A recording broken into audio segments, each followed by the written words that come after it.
আমার আজকের গল্প ধুমলগড়ের হান্টিং লজ। লেখক সত্যজিৎ রায়। মাথায় অনেক রকম উদ্ভট শখ চাপে মানুষের, বললেন তারিণী খুড়ো। কিন্তু আমার যেমন চেপেছে তেমন কজনের চাপে জানি না। আমরা 5 জন ঘিরে বসেছি খুড়োকে। বাইরে এক পশলা বেশ ভালো বৃষ্টি হয়ে গিয়ে এখন সেটা অবিরাম ঝিরঝিরে বৃষ্টিতে দাঁড়িয়েছে। আষাঢ় মাস, তার উপর লোডশেডিং। টিমটিম করে 2টো মোমবাতি জ্বলছে। দেওয়ালে আমাদের সকলের প্রকাণ্ড প্রকাণ্ড ছায়া পড়েছে। সব মিলিয়ে তারিণী খুড়োর গল্প শোনার পক্ষে আইডিয়াল পরিবেশ। খুড়োর মতে তার গল্পগুলো সবই সত্যি, এ ব্যাপারে গ্যারান্টি দেবার সাধ্যি আমার নেই। তবে গল্পগুলো যে রংদার তাতে কোনো সন্দেহ নেই।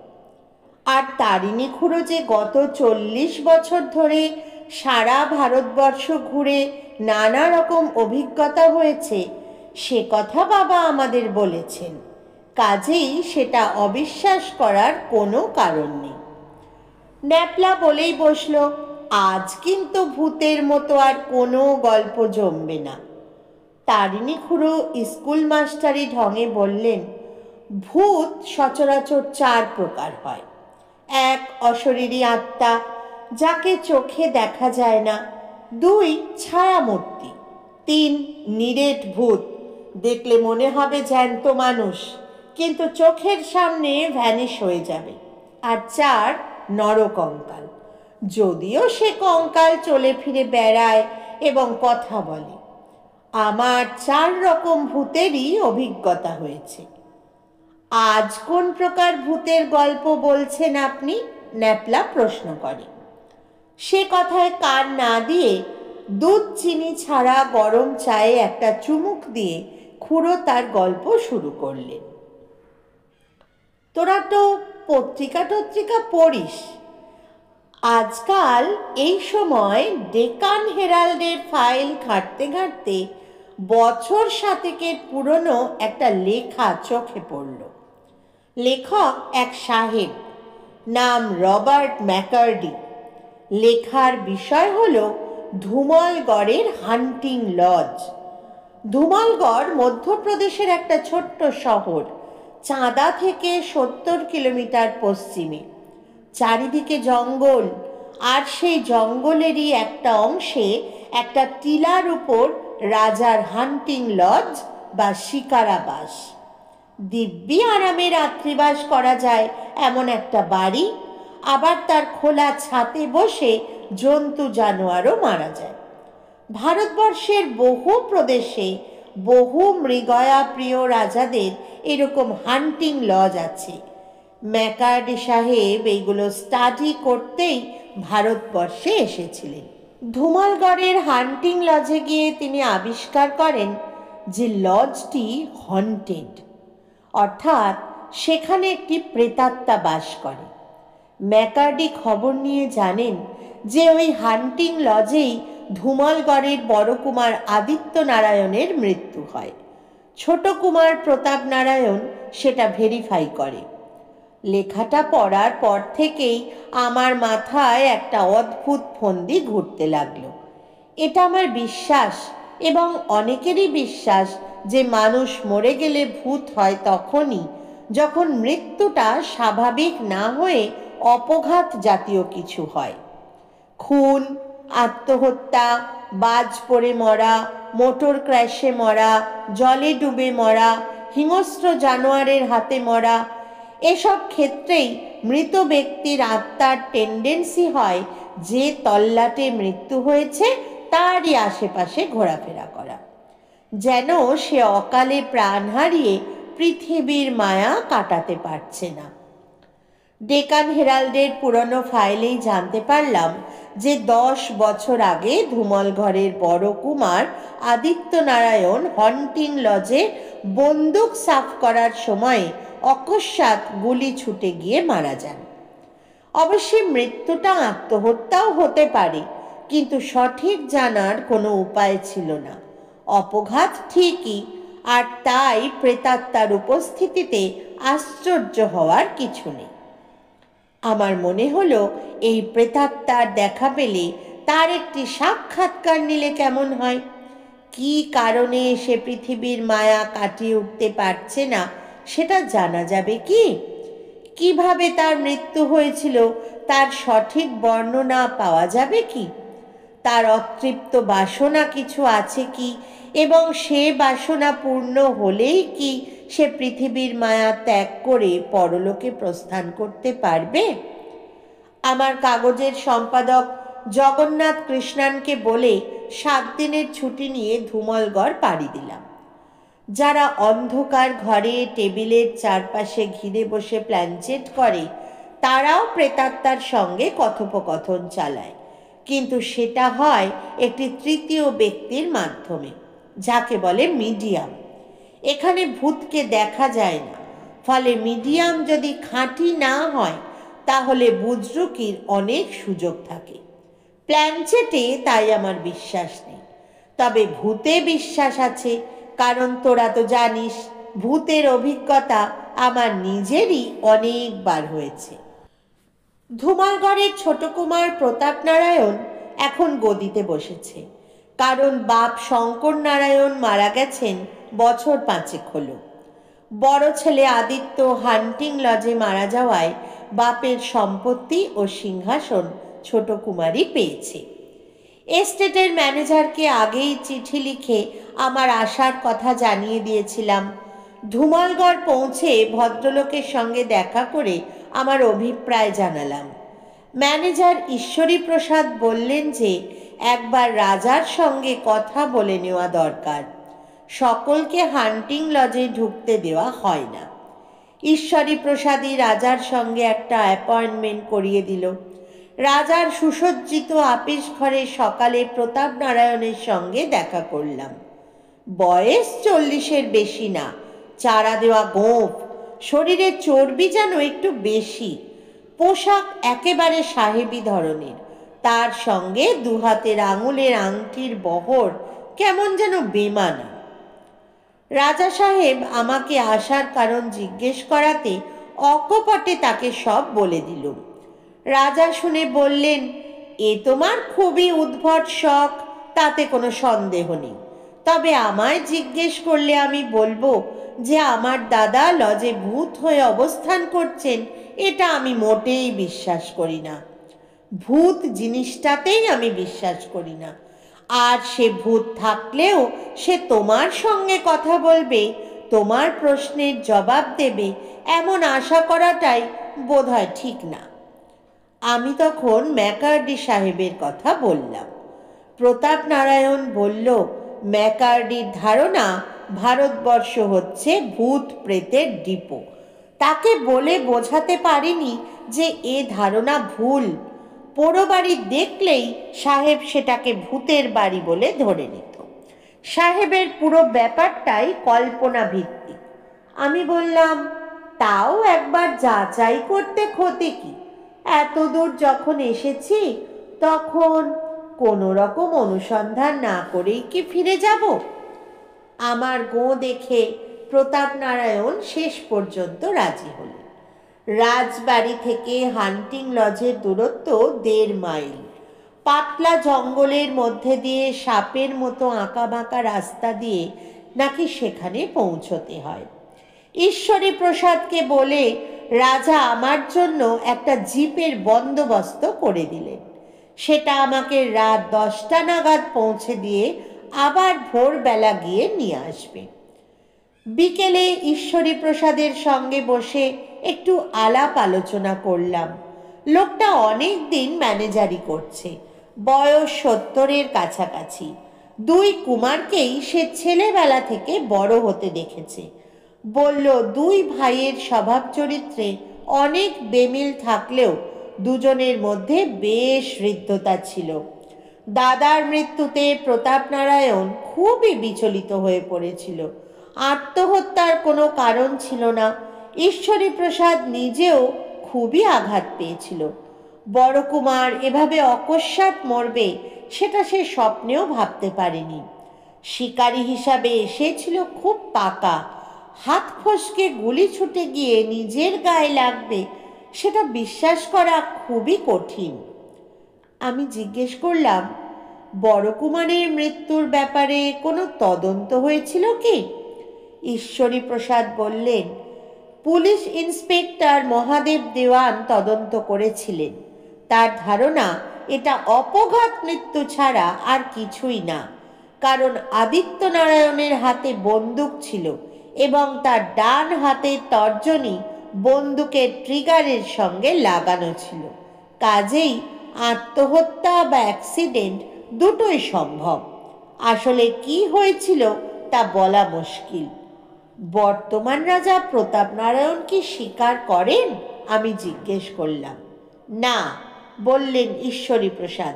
ছোট কুমার চিরকালই একটু আয়েসি প্রকৃতির। খেলাধুলো বা শিকার টিকারে তার ঝোঁক নেই। সে গান বাজনা নিয়ে থাকে। তাকে হান্টিং লজে যেতে হয় না কখনো। রাত্রে লক্ষ্মীবিলাস হোটেলে চাপাটি আর মুরগির মাংস খেয়ে খাতা পেন্সিল নিয়ে তৈরি হয়ে নিলাম। সেদিন ছিল পূর্ণিমা। আকাশে টুকরো টুকরো মেঘ দ্রুত ভেসে যাবার পথে মাঝে মাঝে চাঁদটাকে আড়াল করছে। 9:45 জিপ এসে গেল। আমি হান্টিং লজের উদ্দেশ্যে রওনা দিলাম। মিনিট খানেকের মধ্যেই শহর পিছনে ফেলে জিপ জঙ্গলের পথ ধরল। আর তার 10 মিনিট পরেই একটা দোতলা বাড়ির গাড়ি বারান্দার তলায় জিপটা এসে থামল। অর্থাৎ হান্টিং লজে এসে গেছি। বুঝতে পারলাম বাড়ির পিছন দিকের জমিটা ঢালু হয়ে জঙ্গলের দিকে নেমে গেছে। জিপের ড্রাইভার গুরুমিত সিং বলল যে দরকার হলে সে সারা রাত থাকতে পারে। প্রস্তাবটা আমার ভালো লাগলো না। পরিবেশ যত নিরিবিলি হয়, ভূতের আবির্ভাবের সম্ভাবনা তত বেড়ে যায়। বললুম, তুমি এখন যাও, কাল ভোর 6টায় এসে আমাকে নিয়ে যেও। জিপ চলে গেল। আমি চারপাশটা একবার চোখ বুলিয়ে দেখে নিলুম। একটা টিলার মাথাটা ছেঁচে সমতল করে তার উপর তৈরি হয়েছে হান্টিং লজটা। পাথরের তৈরি মোগলাই প্যাটার্নের বাড়ি। বয়স নাকি 150 বছর। 5 ধাপ সিঁড়ি উঠে সদর দরজা দিয়ে ভেতরে ঢুকে জানলা দিয়ে আসা ফিকে চাঁদের আলোয় দেখলাম কার্পেট বিছানো এক সুদৃশ্য বৈঠকখানায় এসে পড়েছি। চারিদিকে আসবাবের ছড়াছড়ি। দেওয়ালে টাঙানো স্টাফ করা বাইসন, হরিণ, বাঘ, ভাল্লুকের মাথা। বৈঠকখানার পরে একটা চওড়া বারান্দা, তার ডান দিকে দোতলায় ওঠার সিঁড়ি। আন্দাজ করলুম সিঁড়ি দিয়ে উঠলেই খোলা ছাদে পৌঁছানো যাবে। সেখান থেকে বাড়ির পিছনের জঙ্গল দেখা যায়, আর সেখানেই বড় কুমারের মৃত্যু হয়েছিল। মূর্খের মতো টর্চটা সঙ্গে আনিনি। চাঁদের আলো আছে ঠিকই, কিন্তু সে আর সব জায়গায় প্রবেশ করবে কি করে? তখন আমার চুরুট খাওয়ার অভ্যাস। দেশলাইয়ের আলোতে সিঁড়ি দিয়ে উঠে দোতলায় পৌঁছল। যা ভেবেছিলুম তাই। এক পাশে পশ্চিম দিকে খোলা ছাদ, তার নিচু পাঁচিলের ধারে গিয়ে দাঁড়ালেই সামনে ঢালু জমির ওপারে গভীর জঙ্গল শুরু হয়েছে। একবার মনে হলো যেন বাঘের ডাকও শুনতে পেলুম জঙ্গলের দিক থেকে। ছাদ ছাড়াও একটা বড় ঘর রয়েছে নিচের বৈঠকখানার ঠিক ওপরে। এখানে একটা ফরাস পাতা দেখে বুঝলুম যে শিকারীর যদি ঘুম পায় তাই এই ব্যবস্থা। ঘরের দেওয়ালে বড় বড় অয়েল পেন্টিং। তার বেশিরভাগই মনে হলো এই পরিবারের পূর্বপুরুষদের ছবি। ফরাসের পাশে একটা আরাম কেদারা ছাড়া আরও কয়েকটা ছোট ছোট সোফা রয়েছে। আমি আরাম কেদারায় বসে একটা চুরুট ধরালুম। পকেট থেকে নোট বই বার করে চেয়ারের হাতলে রাখলুম। শর্ট হ্যান্ড লেখার অভ্যাস আছে, দরকার হলে অন্ধকারে লিখতেও কোনো অসুবিধে হবে না। আর একটা জিনিস আমার কাছে ছিল, সেটা হলো 1 ফ্লাস্ক ভর্তি গরম চা। নভেম্বর মাস, বেশ শীত। ফ্লাস্কের ঢাকনায় চা ঢেলে খেয়ে শরীরটাকে একটু গরম করে নিল। চির প্রচলিত ধারণা অনুযায়ী আমারও বিশ্বাস ছিল যে ভূতের আবির্ভাব যদি হয় তবে সেটা মাঝরাতে, অর্থাৎ 12টায়। বাইরে ক্রমে নিস্তব্ধ হয়ে আসছে, তার মধ্যে মাঝে মাঝে শেয়াল গোষ্ঠী ক্যা হুয়া করে সরব হয়ে উঠছে। খবরের কাগজের আপিসে কাজ করে রাত জাগার অভ্যেস হয়ে গেছে, তবে এ পরিবেশ কেমন যেন ঝিম ধরা। তার উপরে দরজা জানলা দিয়ে আসা আবছা চাঁদের আলো ঘরটাকে কেমন যেন একটা স্বপ্ন রাজ্যের চেহারা এনে দিয়েছে। তাই বোধহয় ঘাটটা একবার একটু নুয়ে পড়েছিল। এমন সময় একটা ব্যাপারে সজাগ হয়ে উঠলুম। আমার ষষ্ঠ ইন্দ্রিয় বলছে ঘরে একটি নতুন ব্যক্তির আবির্ভাব ঘটেছে। আমি ছাতের দরজার দিকে দৃষ্টি ঘোরালাম। সমস্ত দরজা জুড়ে দাঁড়িয়ে রয়েছে একটা ছায়া মূর্তি। মূর্তি নিঃশব্দে প্রবেশ করে ধীর পদে এগিয়ে এসে ঘরের মাঝখানে দাঁড়ালো। মুখ বোঝার উপায় নেই, আন্দাজে বোঝা যায় পরনে শিকারীর পোশাক। তোমার কি প্রয়োজন? ইংরাজিতে গম্ভীর কণ্ঠে প্রশ্ন এলো। আমি কি ধুমলগড়ের বড়কুমারের সঙ্গে কথা বলছি? হ্যাঁ, আবার সেই গম্ভীর কণ্ঠস্বর। বললাম, আমি আপনার সঙ্গে সাক্ষাৎ করতে এসেছি। কি প্রয়োজন? আমি একজন সাংবাদিক, আপনাকে দু একটা প্রশ্ন করতে চাই। কি প্রশ্ন? প্রথম হলো, আপনি কেমন আছেন? উত্তর এলো, মৃত ব্যক্তির আত্মা কেমন আছে সেটা কোনো প্রশ্ন নয়। তাহলে দ্বিতীয় প্রশ্ন করছি, করুন। আপনার কি কোনো অতৃপ্ত বাসনা আছে যে কারণে আপনি এই হান্টিং লজ থেকে মুক্তি পাচ্ছেন না? মোটেই না। আমার আয়ু আমার জন্মের মুহূর্তেই নির্ধারিত হয়ে গিয়েছিল। আমি জানতাম আমার মৃত্যু হবে 7ই অগ্রহায়ণ, আমার 32 বছর বয়সে। আমি এই মৃত্যুর জন্য সম্পূর্ণ প্রস্তুত ছিলাম এবং মৃত্যুর আগে আমার সব স্বাদ মিটিয়ে নিয়েছিলাম। অবশ্যই কিভাবে যে মরব সেটা আগে থেকে জানা ছিল না। বলা বাহুল্য, আমি সব কিছুই শর্ট হ্যান্ডে লিখে নিচ্ছি। একবার প্রশ্ন করলাম, আপনি তাহলে আত্মহত্যা করেননি? উত্তর এলো, না, আমার মৃত্যু হয় অকস্মাৎ আমার নিজের অসাবধানতা হেতু। আমি বন্দুক সাফ করছিলাম, কিন্তু সে বন্দুকে যে টোটা ছিল সেটা আমি। প্রেতাত্মার কথা হঠাৎ থেমে গেছে, কারণ তার কথা ছাপিয়ে আর একটা গম্ভীর কণ্ঠস্বর শোনা গেছে। মিথ্যা কথা। আমি তো এ আবার কার কণ্ঠস্বর? কোনো তৃতীয় ব্যক্তি এসে ঢুকলো ঘরে? আমার দৃষ্টি আবার দরজার দিকে ঘুরে গেছে। হ্যাঁ, দরজার মুখে দণ্ডায়মান আরেকটি মূর্তি। যদিও আমি নিজের সাহসের বড়াই করি, কিন্তু যখন দেখলাম এই দ্বিতীয় মূর্তিটি নিরেট নয়, এর পাঁজরের হাড়ের ফাঁক দিয়ে পিছনের আকাশ দেখা যাচ্ছে, তখন গলাটা যে একটু শুকিয়ে যায়নি তা বলবো না। আসলে আগন্তুক একটি নরকঙ্কাল, এবং আরও আশ্চর্য এই যে এই কঙ্কালের হাতে একটি বন্দুক। এবার কঙ্কাল ধীরে ধীরে এগিয়ে এলো প্রথম মূর্তির দিকে। এদিকে প্রথম মূর্তি যেন সভয়ে পিছিয়ে যেতে শুরু করেছে দেওয়ালের দিকে। আমি মন্ত্রমুগ্ধের মতো দেখছি এই ছায়াছবি। মিথ্যে কথা, আবার সজোরে বলে উঠল কঙ্কাল। আমার মৃত্যু আকস্মিক নয়, আমার অন্যমনস্কতার জন্য নয়। বন্দুক চালাতাম আমি 13 বছর বয়স থেকে। আমি অতটা অসাবধান হতে পারি না। আমার মন বলছে এই কঙ্কালই আসলে বড় কুমারের প্রেতাত্মা। আমি জিজ্ঞেস করলাম, তাহলে আপনার মৃত্যু হয় কিভাবে? আমাকে খুন করা হয়েছিল, গর্জিয়ে উঠল কঙ্কাল। সম্পত্তির লোভে, সিংহাসনের লোভে। এই অন্যায়ের প্রতিশোধ না নেওয়া পর্যন্ত আমি এই বন্দি অবস্থা থেকে মুক্তি পাচ্ছিলাম না। আজ সেই মুক্তির সুযোগ এসেছে। আজ আমার হত্যার প্রতিশোধ আমি নিজেই নিচ্ছি। পুলিশ সন্দেহ করেছিল আমাকে খুন করা হয়েছে, কিন্তু টাকা দিয়ে তাদের মুখ বন্ধ করা হয়েছিল। এই সব পাপের শাস্তি দেবার সুযোগ আজ এসেছে। ইষ্টনাম জপ করো প্রতাপ, তোমার অন্তিম কাল উপস্থিত। প্রথম ছায়ামূর্তির ঘর থেকে বাইরে পালাবার চেষ্টা বিফল করে দিল বন্দুকের গর্জন। ফরাসের ওপর লুটিয়ে পড়ল প্রথম ছায়ামূর্তির নিষ্পন্দ দেহ।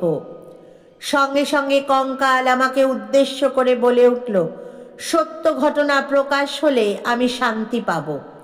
আমার এই উপকার করার জন্য আমি আপনাকে ধন্যবাদ জানাচ্ছি। এই কথাটা বলে বন্দুকধারী কঙ্কাল অদৃশ্য হয়ে গেল। আমি একটা দেশলাই জ্বালিয়ে ফরাসের কাছে গিয়ে ধরতেই প্রথম ছায়ামূর্তির রহস্য উদ্ঘটিত হলো। ইনি ছায়ামূর্তি নন, ইনি রক্ত মাংসের দেহ সম্পন্ন সদ্য মৃত ধুমলগড়ের রাজা প্রতাপ নারায়ণ, যিনি আজ থেকে 10 বছর আগে সম্পত্তি আর গদির লোভে নিজের দাদা আদিত্য নারায়ণকে খুন করে সেটাকে অপঘাত মৃত্যু বলে চালিয়েছিলেন। এই খুনের অবশ্যই তদন্ত হয়েছিল এবং স্বভাবতই তাতে আমাকেও জড়িয়ে পড়তে হয়েছিল, কারণ আমি ছাড়া আর কোনো তৃতীয় ব্যক্তি ছিল না প্রতাপ নারায়ণের সঙ্গে। অথচ যে অস্ত্র দিয়ে তাকে খুন করা হয়েছে তার কোনো চিহ্ন সেই ত্রিসীমানায় নেই। তাই শেষ পর্যন্ত বেকসুর খালাস পেয়ে গেলাম আমি।